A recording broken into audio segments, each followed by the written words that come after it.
نحمدہ ونصلی علی رسولہ الکریم، اما بعد۔ میرے محترم دوستوں، بزرگوں، بھائیوں، حضرت یونس علیہ السلام اللہ جل شانہ کے بھیجے ہوئے رسولوں میں سے ایک رسول ہیں۔ حضرت یونس علیہ السلام کا قرآن شریف کے اندر 6 سورتوں میں ذکر خیر آیا ہے۔ اللہ جل شانہ ذکر خیر فرمایا ہے، اور ایک صورت حضرت یونس علیہ السلام کے نام سے نازل فرمائی ہے۔ لوگوں، حضرت یونس علیہ السلام نے جب اپنی قوم کو تبلیغ کی، اللہ کا پیغام سنایا، لوگوں اللہ جل شانہ کی توحید کا اقرار کرو۔ قوم شرک ٹھہرا رہی تھی، اللہ کے ساتھ شریک ٹھہرا رہی تھی، شرک میں زندگی گزار رہی تھی، گمراہی میں زندگی گزار رہی تھی، اللہ کی نافرمانی کر رہی تھی۔ حضرت یونس علیہ السلام نے فرمایا، میری قوم کے لوگوں، اللہ کی بندگی خالص کرو، چھوڑو شرک کو، اللہ کے ساتھ شریک نہ ٹھہراؤ۔ لوگوں، حضرت یونس علیہ السلام کی قوم بڑی سرکش تھی۔ حضرت یونس علیہ السلام نے 33 سال کی تبلیغ کے باوجود بھی آپ نے 33 سال تبلیغ فرمائی، پھر بھی لوگوں نے اللہ کی وحدانیت کا انکار کر دیا۔ حضرت یونس علیہ السلام نے فرمایا، اللہ کی طرف سے عذاب آ جائے گا۔ جو قوم کے سرکش لوگ تھے، انہوں نے حضرت یونس علیہ السلام کے ساتھ مذاق اڑائی اور کہا، اگر تمہارے رب کا عذاب آنے والا ہے تو اس کا وقت بتاؤ۔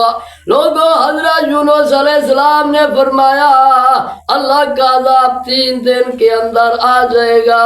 حضرت یونس علیہ السلام اپنی بستی کو چھوڑ کر چلے گئے۔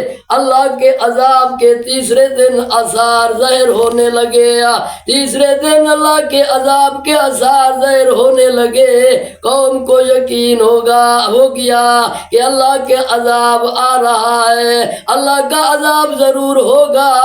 پھر قوم کے لوگ حضرت یونس علیہ السلام کو تلاش کرنے لگے کہ اللہ جل شانہ سے دعا مانگیں گے، اللہ اپنا عذاب پھر ہم سے ٹال دے گا۔ حضرت یونس علیہ السلام کہیں نہ ملے۔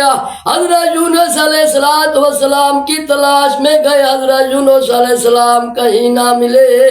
دوستوں، بزرگوں، بھائیوں، پھر قوم کے لوگ آ کے اللہ جل شانہ کے سامنے عاجزی کے ساتھ پھٹے پرانے کپڑوں میں عاجزی کے ساتھ اللہ کے سامنے استغفار کی، یا اللہ، ہم نے آپ کے پیغمبر کے ساتھ بدسلوکی کیا ہے، آپ سے دعا کی درخواست کرتے ہماری دعا کو قبول فرما۔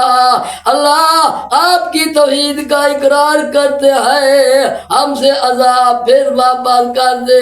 قوم نے دعا مانگی، اللہ جل شانہ کی رحمت کو جوش آیا، اللہ پاک نے اپنے عذاب کو واپس کر دیا، اللہ پاک نے انہیں عذاب میں مبتلا نہیں کیا، اللہ پاک سے استغفار کی۔ لوگوں، آج اگر کسی سے کوئی گناہ ہو جائے، اللہ سے سچے دل کے ساتھ توبہ کریں گے، اللہ جل شانہ توبہ کو قبول فرمائیں گے۔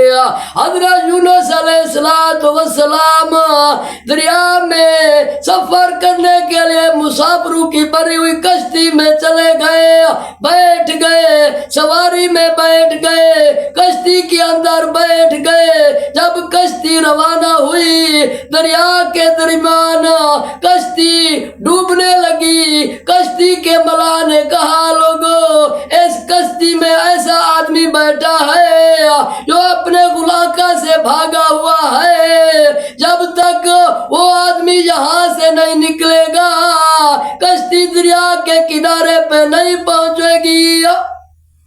لوگوں نے مشورہ کیا، مشورہ یہ طے ہوا، قرآن داری کرتے ہیں، جس کا نام نکل آئے گا اس کو جب دریا کے اندر پھینک دیں گے۔ قرآن دازی کر لی گئی تو قرآن دازی کے اندر حضرت یونس علیہ السلام کا نام نکل آیا۔ لوگ دیکھنے لگے کتنا خوبصورت چہرے والا ہے، حسین جمیل ہے، معصوم چہرے والا ہے، یہ کیسے اپنے آقا سے بھاگ سکتا ہے؟ پھر دوبارہ قرآن دازی کر لی گئی تو پھر بھی حضرت یونس علیہ السلام کا نام نکلا۔ پھر تیسری مرتبہ قرآن دازی کر لی گئی، حضرت یونس علیہ السلام کا نام نکلا۔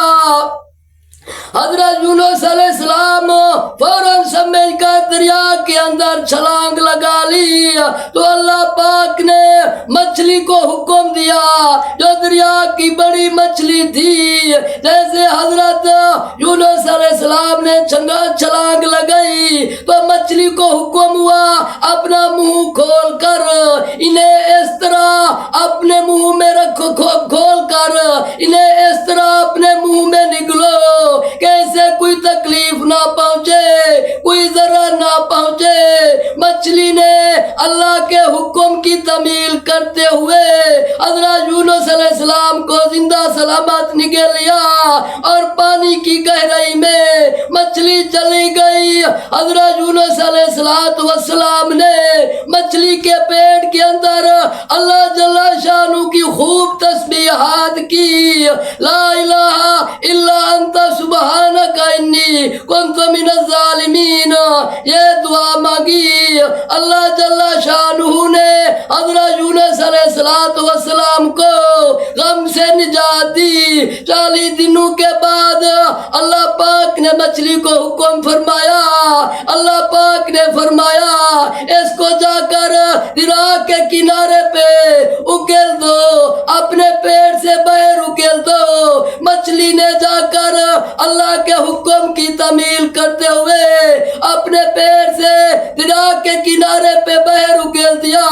حضرت یونس علیہ السلام کمزور تھے، اللہ نے کدو کی بیل اگا دی، لوگوں اللہ نے کرم نوازی فرما دی، کمزور ہو گئے مچھلی کے پیٹ میں رہنے کی وجہ سے۔ پھر اللہ پاک نے ایک ہرنی کو حکم دیا، صبح و شام دودھ پلانے کے لیے آتی تھی۔ جب حضرت یونس علیہ السلام تندرست ہو گئے، پھر اپنی قوم کے پاس پہنچے تو سب کے سب مسلمان ہو گئے۔ دوستو، بزرگوں، بھائیوں، اللہ سے اپنے گناہوں کی توبہ کریں گے، اللہ راضی ہوگا۔ اللہ جل شانہ ہمیں اس پر عمل کرنے کی توفیق عطا فرمائے۔ وآخر دعوانا ان الحمد للہ رب العالمین۔